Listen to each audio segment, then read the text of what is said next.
नमस्कार, आप देख रहे हैं एनएमएफ न्यूज और मैं हूं आपके साथ शाफनी पटनायक।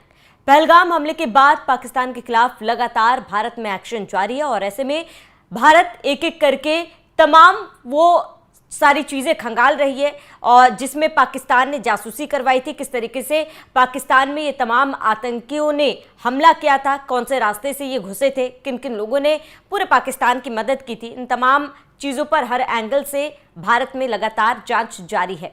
हर प्रदेश में हर वो इंसान को ढूंढा जा रहा है जो कहीं ना कहीं से पाकिस्तान से ताल्लुक रखता है या फिर पाकिस्तान को मदद करता है भारत को लेकर इंफॉर्मेशन पहुंचाने में। ऐसे में आपको बता दें कि महाराष्ट्र में रवि वर्मा नाम का एक व्यक्ति पकड़ा गया जिससे कई सारे खुलासे हुए हैं। सबसे बड़ा खुलासा यह हुआ है कि पाकिस्तान ने सनातन का सहारा लेकर भारत में जासूसी की। भारत को लेकर इंफॉर्मेशन जुटाने में पाकिस्तान ने धर्म का सहारा लिया, लोगों के आस्थाओं के साथ छेड़छाड़ की, लोगों को भ्रम में रखा। कैसे, वो हम आपको बताते हैं।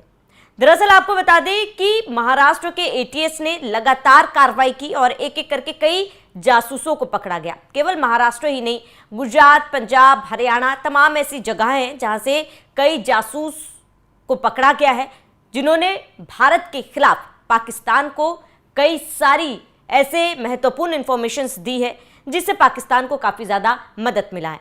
हालांकि तमाम ऐसे लोगों को एक एक करके पकड़ा जा रहा है, उनके खिलाफ सख्त से सख्त कार्रवाई की जा रही है, एक एक करके हर एंगल से जांच की जा रही है कि कैसे पाकिस्तान को इन तमाम लोगों ने मदद पहुंचाई है।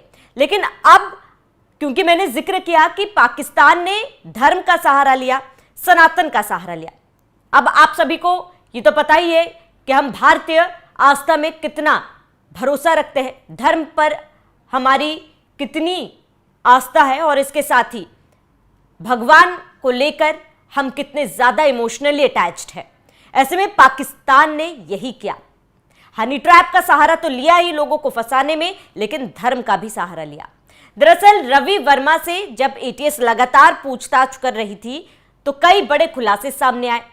नौसैनिकों के खिलाफ रवि वर्मा ने तमाम इंफॉर्मेशन पहुंचाई, भारत के कई उद्योगपतियों को लेकर, उद्योग को लेकर तो इंफॉर्मेशन पहुंचाई। लेकिन क्या आपको पता है कि ये रवि वर्मा के लिए क्यों इतना ज्यादा आसान रहा? क्योंकि रवि वर्मा पाकिस्तान के साथ मिलकर सनातन का सहारा लेकर ये चीजें रवि वर्मा के लिए काफी ज्यादा आसान हो गई। दरअसल आपको बता दें कि कई सारी ऐसे सिम हैं जो भारत से पाकिस्तान को दिए गए और ऐसे में करा क्या गया, कई ऐसे सिम के नंबर्स में व्हाट्सएप डीपी में भगवान श्री राम की तस्वीरें लगाई गई, कई ऐसे भारत के प्रमुख मंदिरों की तस्वीरें लगाई गई ताकि ये काफ़ी ज़्यादा आम लगे, काफ़ी ज़्यादा ये लगे कि ये सिम इसी देश का है। सिर्फ यही नहीं किया ये भी गया कि इन सिम को वो लोकेशन दिया गया और ये कोशिश की गई कि ये सिम वही लोकेशन बताए जो आसपास किसी मंदिर का हो या फिर कोई धार्मिक स्थल का हो। इससे लोगों को ये लगे कि भाई ये हमारा ही सिम है, हमारे जो देश का सिम है, आसपास धार्मिक स्थलों का सिम है, क्योंकि हमारी आस्था ज़्यादा है। ऐसे में लोग जो है आस्था मंदिर के नाम पर काफ़ी ज़्यादा जल्दी भावुक हो जाते हैं और ये बात पाकिस्तान को पता थी और इसीलिए पाकिस्तान ने ये सहारा लिया। रवि वर्मा के पास कई ऐसे सिम थे, रवि वर्मा ने कई ऐसे सिम पाकिस्तान को दिए जिससे भगवान की डीपी लगाई गई थी इन तमाम सिम पर। भगवान की डीपी के साथ साथ आपको बता दें व्हाट्सएप, इंस्टाग्राम, टेलीग्राम का भी सहारा लिया गया और इन तमाम सिम को लोकेशन वाइज ट्रेस करने के लिए आसपास किसी धार्मिक स्थल का लोकेशन दे दिया गया जिससे ये लगे कि ये इसी देश का सिम है और पाकिस्तान को जानकारी जुटाने में और ज़्यादा आसानी हो जाएगी।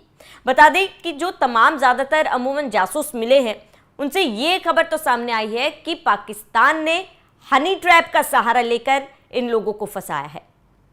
लेकिन अब ये एक नया एंगल सामने आया है।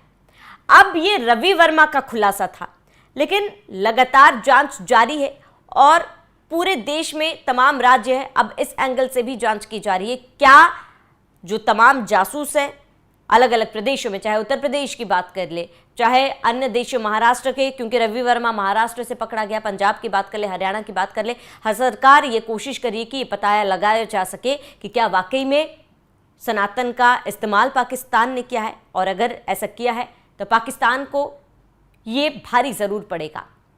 अब रवि वर्मा को लेकर जानकारी बता देते हैं। हनी ट्रैप का शिकार तो रवि वर्मा हुआ ही, लेकिन इसके साथ ही रवि वर्मा ने सनातन का सहारा लिया, क्योंकि रवि वर्मा को ये भली भांति पता था कि किस तरीके से लोगों को इमोशनली बेवकूफ बनाया जा सकता है। अब रवि वर्मा ने किस तरीके से जानकारी जुटाई है वो एक एक करके हम आपको बता देते हैं।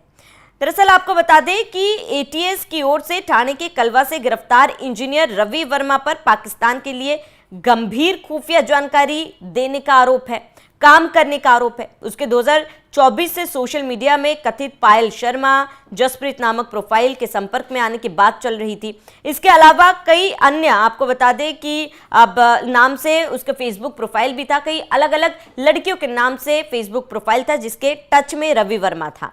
बताया जा रहा है कि हनी ट्रैप में और नौसेना से संबंधित जानकारी उक्त प्रोफाइल पर देता था।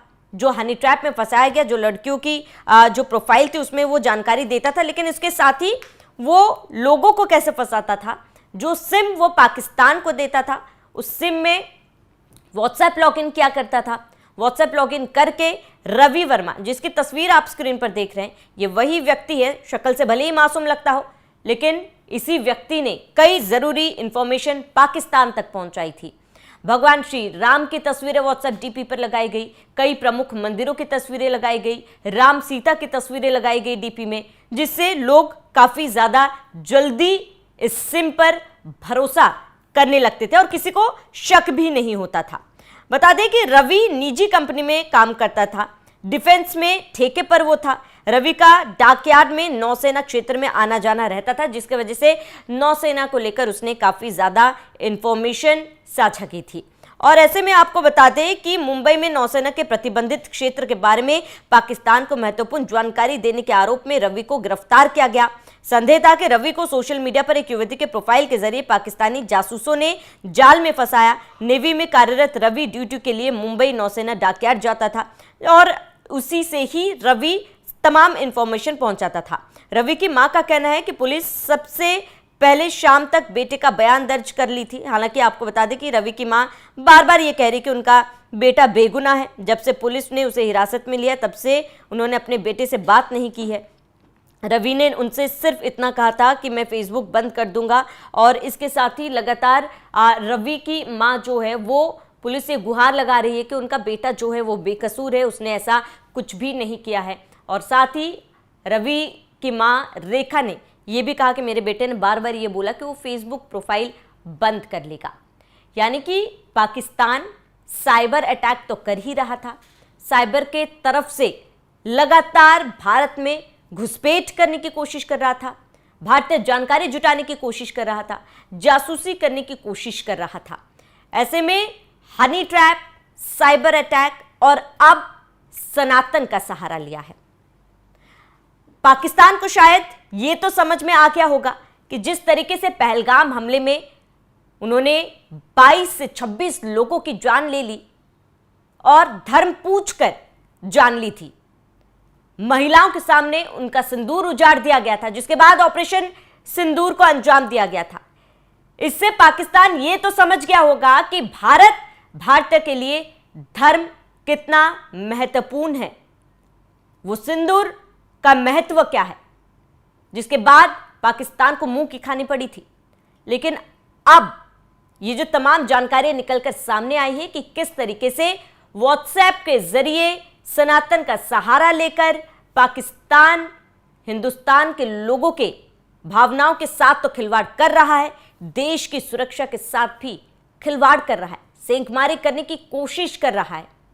ऐसे में पाकिस्तान को संभल जाना चाहिए। पाकिस्तान के साथ साथ वो तमाम गद्दार, वो तमाम देशद्रोही, वो रवि वर्मा जैसे लोगों को भी अब चेता जाना चाहिए कि अगर आप भारत में रहकर देश के खिलाफ काम करोगे तो आपके खिलाफ भी कदम उठाया जाएगा। जो पाकिस्तान का साथ दे रहा है वो हिंदुस्तानी कभी नहीं हो सकता। और ऐसे में अगर इस तरीके से हथकंडों को आप अंजाम देंगे तो अंजाम आपका बुरा होगा। ऐसे में जिस तरीके से पाकिस्तान साइबर अटैक करने की कोशिश कर रहा है, सेंधमारी करने की कोशिश कर रहा है, सोशल मीडिया का सहारा ले रहा है, धर्म का सहारा ले रहा है। हमें भी जागरूक होने की काफ़ी ज़्यादा ज़रूरत है, हमें भी अलर्ट रहने की ज़रूरत है। सोशल मीडिया पे हम हैं, तमाम हमारे रिलेटिव्स के भी प्रोफाइल है, लेकिन अब ये भी ज़रूरी है कि केवल सोशल मीडिया को हम अपने एंटरटेनमेंट के लिए यूज़ ना करें। हमें जागरूक होना चाहिए कि क्या इन्फॉर्मेशन हमारा कहाँ जा रहा है, हम सोशल मीडिया में खुद को लेकर क्या इन्फॉर्मेशन दे रहे हैं, सोशल मीडिया में क्या चीज़ें चल रही है, हम किस पर भरोसा कर रहे हैं। हमें खुद को जागरूक होना चाहिए, हमारे आसपास के लोगों को भी जागरूक कराना चाहिए। सोशल मीडिया के यूटिलाइजेशन को लेकर हमें जागरूक होना चाहिए कि किस तरीके से हमें इसका उपयोग करना चाहिए। साथ ही हमें अपने धर्म को ताकत बनाना चाहिए। जिस तरीके से ये लोग सनातन का सहारा लेकर लोगों को बेवकूफ़ बना रहे हैं, उन्हें मुंह तोड़ जवाब देना चाहिए, सतर्क रहकर, अलर्ट रहकर, लोगों को जागरूक करके। फिलहाल आपका इस पूरे मामले पर क्या कहना है, हमें कमेंट कर जरूर बताएं। साथ ही आप बने रहिए एनएमएफ न्यूज़ के साथ।